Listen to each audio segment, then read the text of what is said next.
तो हम जब ओम की साधना करते हैं तो ओम का उच्चारण जो है, जैसे हमने मांडुक्य उपनिषद में पढ़ा, आ, उ और मा 3 तलों पे होता है और इसके फिर कॉम्बिनेशन और अलग अलग किस तरह से करना है वो फर्क आ जाता है उसमें। तो ये जैसे हमने समझा कि अ से संसार, उ से स्वप्न, जिसे हम सूक्ष्म कह सकते हैं संसार, और माँ से जहाँ विलुप्त हो जाता है, जहाँ सबको नाप कर टटोल कर देख रहे हैं, अब उसे हम अब वो खो जाएगा। तो उसी प्रकार से ये इसका उच्चारण होता है, साधना में किया जा सकता है। तो इसका उपयोग किया जा सकता है कि 3 तलों पर उतरने के लिए, उसको याद करने के लिए और उन पे ठहरने के लिए। तो सबसे पहले अ है, जैसे तो हम कह सकते हैं जैसे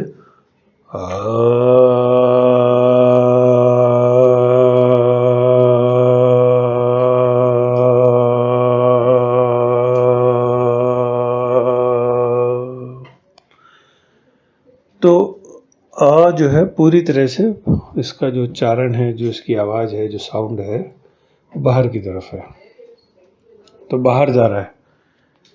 तो इसको देखना, इस पे ध्यान रखना। जब हम ये उच्चारण कर रहे हैं तो एक तरीके से पूरा जो संसार में, पूरे शरीर में, जिससे भी संसार निर्मित है, जहाँ जहाँ भी संसार का फैलाव है, जैसे उसमें पूरा गूंज रहा है।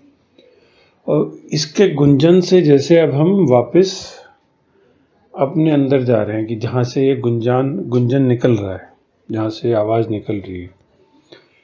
तो इसलिए शुरू में हम तेज बोल सकते हैं, फिर उसको धीरे धीरे कम करते हुए सोर्स पे जाना, उसके जो उद्गम स्थान है, और उसके बाहर जो कुछ है, जो भी जहाँ गूंज रहा है अभी, वो छोड़ते जाना है। तो वहाँ से अंदर की तरफ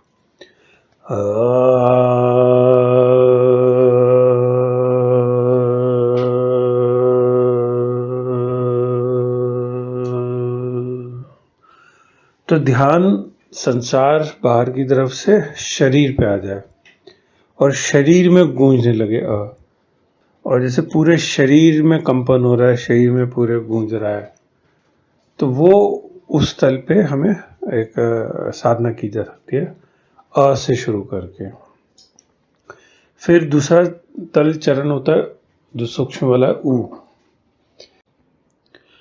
तो ऊ के उच्चारण में अगर हम देखेंगे तो ऊ जो है अंदर उसका गुंजन होता है। आ जो है हम बोलते हैं तो जैसे आ बाहर है, पूरी तरह से आवाज बाहर जा रही है। ऊ बोलेंगे ऊ, तो वो अंदर है, थोड़ा सा बाहर है और अंदर उसका गुंजन हो रहा है, जैसे छाती के अंदर या शरीर के अंदर ही गुंजन। तो यही जैसे ऊ पद के लिए, जो दूसरे पद के लिए मांडुक्य उपनिषद में कहा गया कि इसमें दोनों तरफ का है एक तरीके से। एक तरफ वो जहाँ खोने लगता है माँ वाला, और एक तरफ वो जो थोड़ा संसार का जागृत है। तो दोनों का मिश्रण है, मिक्सचर है, एक तरीके बीच की स्थिति है।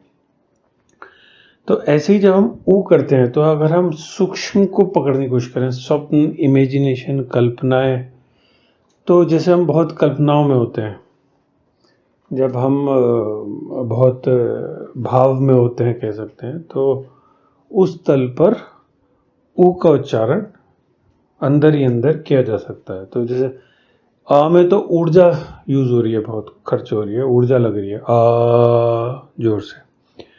ऊ में ऊर्जा ना होके जैसे अब हम ऊर्जा को अंदर ही अंदर उसका ट्रांसफॉर्मेशन कर रहे हैं, उसका परिवर्तन कर रहे हैं। जैसे अंदर खुदाई कर रहे हैं, या अंदर जिसे हम कह सकते हैं कि शांत हो रहे हैं।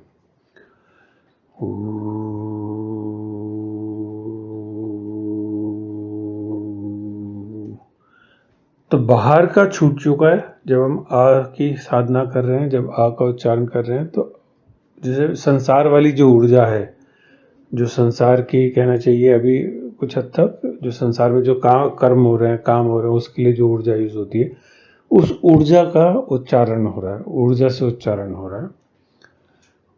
तो वो जब हम अ का उच्चारण कर चुके, तो अब हम थोड़ा थोड़ा अंदर की तरफ ठहर रहे हैं, अंदर की तरफ जा रहे हैं। तो उसमें फिर हम अब बाहर का चिंतन खत्म हो रहा है, बाहर की बातें याद जो है वो खत्म हो रही है। अब अंदर की जो सूक्ष्म वाली बात है, जो भाव हैं, जो उनमें अंदर उतर रहे हैं, हम गहरे उतर रहे हैं।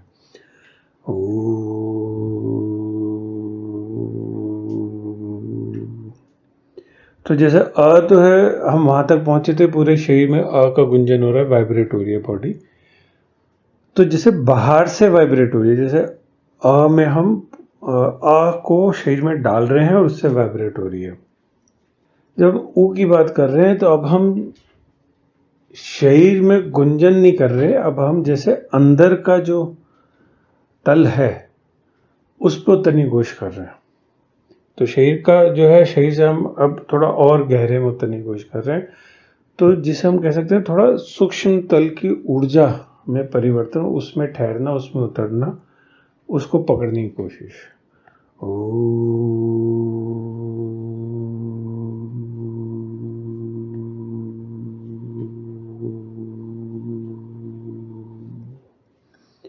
तो अंदर ही अंदर जाते जा रहे हैं, जाते जा रहे हैं। और ये हमेशा अगर हम इस पे प्रयोग करें तो तब होगा जब गहरे में थोड़ी शांति सी होनी चालू होगी, या शांति होगी। अगर मन व्यथित है बहुत ज़्यादा, तो एकदम से नहीं होगा, क्योंकि तब सब संसार को उलझाव में उलझा हुआ है अगर मन और शरीर सब कुछ। तो की एक तरीके से हम साधना करेंगे, जिससे कि उस पर हम थोड़ा सा मुक्त हो सकें, फ्री हो सकें। वहाँ से जो ध्यान है, जो ऊर्जा है, वो वापस अपने ऊपर आ सके। फिर जब अंदर थोड़ा सा ठहरने लगते हैं, तो अंदर के गहरे सूक्ष्म तलों में संस्कार होते हैं, थोड़े स्मृतियाँ होती हैं। तो जिसे हमने थोड़ा धारणा भी के रूप में भी समझा है कि धारणा की जब हम साधना करते हैं, तो जब हम किसी धारणा पे ठहर रहे होते हैं, जब हम किसी सूत्र को पकड़ के उस पर ध्यान करने की कोशिश कर रहे होते हैं, तो उससे पहले हम जैसे ऊ की साधना कर सकते हैं कि थोड़ा गहरे में जा सकें। तो वो जैसे अपने अंदर अब हम गहरे उतर रहे हैं, डीप जा रहे हैं। और ये ध्यान रखने की बात है कि यहाँ पर अब बाहर के संसार का जो आभास है वो कम होके अंदर का जो आभास है उन पे थोड़ा सा उनकी तरफ ध्यान ज़्यादा रहता है। तो इसलिए अंदर के जो कहना चाहिए कि ऊर्जा है, या अंदर के जो सेंसेशंस हैं, जो भी स्पंदन है, उन पे थोड़ा सा, या भाव है उन पे, उनमें ठहरना, उनका जैसे रस लेना, उस रस में गहरे उतरना, थोड़ा सा उनमें उस रस को लेते हुए जैसे गहरे शांति में जाना। तो वो ऊ की साधना उस तरह से हो सकती है। और तीसरा तल है म का। म में क्या है कि जैसे अगेन फिर से हमने जो मांडुक्य उपनिषद में पढ़ा था कि यहाँ पर जैसे विलीन हो रहा है, सब कुछ खो जाएगा, जैसे सुषुप्ति में होता है, सब खो जाता है। तो इसलिए म जो है मुंह बंद करके होता है, मुंह बंद करके, तो मुंह बंद करके होता है। तो जैसे अब हम सब जो है बाहर का सब क्लोज हो गया, बंद हो गया। और बंद होने के बाद वैसे तो माँ का भी जैसे आवाज है, साउंड है, लेकिन गहरे में जो है ये विलीन करने वाला है। जैसे कि अब जो कुछ भी था वो धीरे धीरे खोता जा रहा है।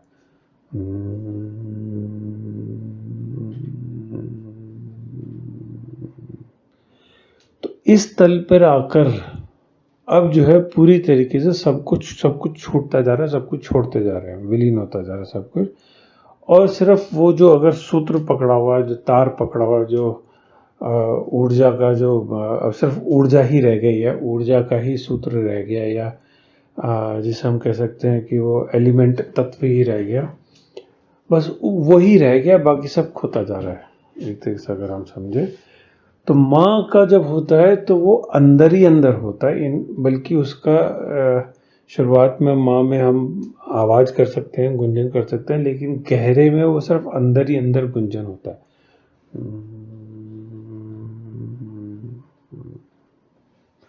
और फिर अगर हम गहरे में देखें तो माँ का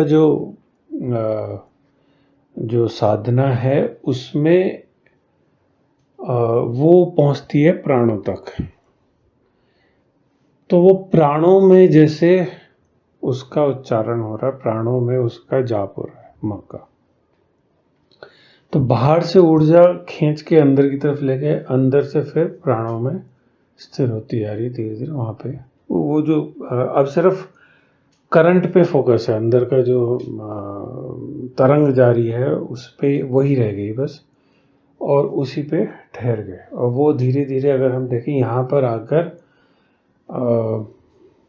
कुछ हद तक हम कह सकते हैं प्राण ऊर्जा के तल पर थोड़ा सा, या क्योंकि वो वहाँ पर जाके प्राणों के ऊपर या सांस के ऊपर, थोड़ा अगर हम स्थूल रूप में समझे तो सांस के ऊपर फर्क पड़ता है थोड़ा सा, कि उसमें कुछ करना नहीं होता, हमें सांसों को नहीं बदलना। लेकिन जब हम साधना माँ की करते हैं, गहरे उतरते हैं, तो धीरे धीरे वहाँ पर उस तल पे उतरने लगते हैं, हम उस तल पे ठहर सकते हैं, और जहाँ पे कि सब कुछ खोने लगता है, खो सकता है एक तरह से। तो ये भी एक अभी कैसे 3 तल की साधना है, जो 3 अ, उ और मा शुरू में जो साधना के तल पे होता है, वो अ, उ और मा में ही होता है। तो इसमें भी इसका फर्क पड़ जाता है कि जो बाहरी तल पे जी रहा है, अभी संसार के तल में बहुत उलझा हुआ है, तो उसका आ पे ज़्यादा फोकस होगा, ज़्यादा उस पर साधना रहेगी एक तरह से। तो आ लंबा चलेगा,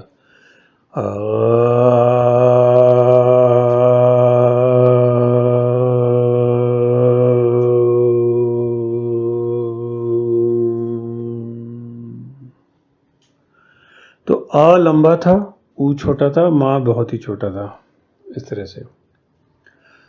और जब संसार के तल पे थोड़ा सा फ्री हैं, थोड़ा सा मुक्त हैं, अभी उतना एजिटेशन नहीं है, उतना व्यवधान नहीं है, संसार के एंगेजमेंट नहीं है, और मन शांत है थोड़ा, तब ऊ के तल पे बढ़ जाता है। तो हम जैसे कह सकते हैं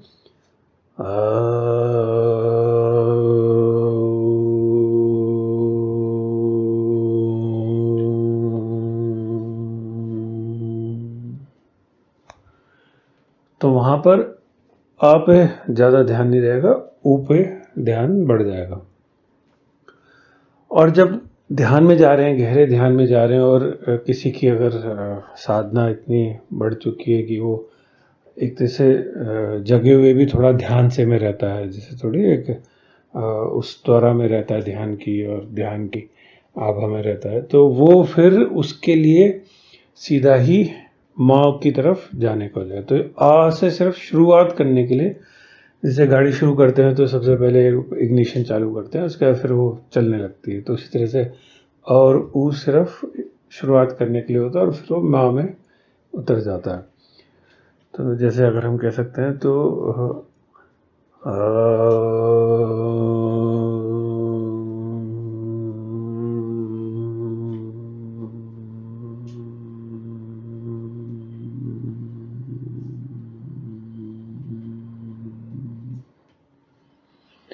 तो ये अलग अलग तरीके से इस पे फर्क इस बात का पड़ता है कि कौन किस तल पर अभी है। किसी भी समय एक ही व्यक्ति अलग अलग समय पे अलग अलग तलों पे होता है, तो अलग अलग तरह से उच्चारण निकल के आ सकते हैं, उच्चारण हो सकता है। और उसी तल पे ये साधना के सूत्र हैं, तो साधना ऐसे की जा सकती है। वरना क्या होता है, हम सिर्फ ओम ओम ओम ओम जाप करते रहते हैं, लेकिन उसका अर्थ और उसका साधना में कोई सहायता नहीं कर हो पाता। तो हमें लगता है सिर्फ ओम बोलने से पार हो जाएगा।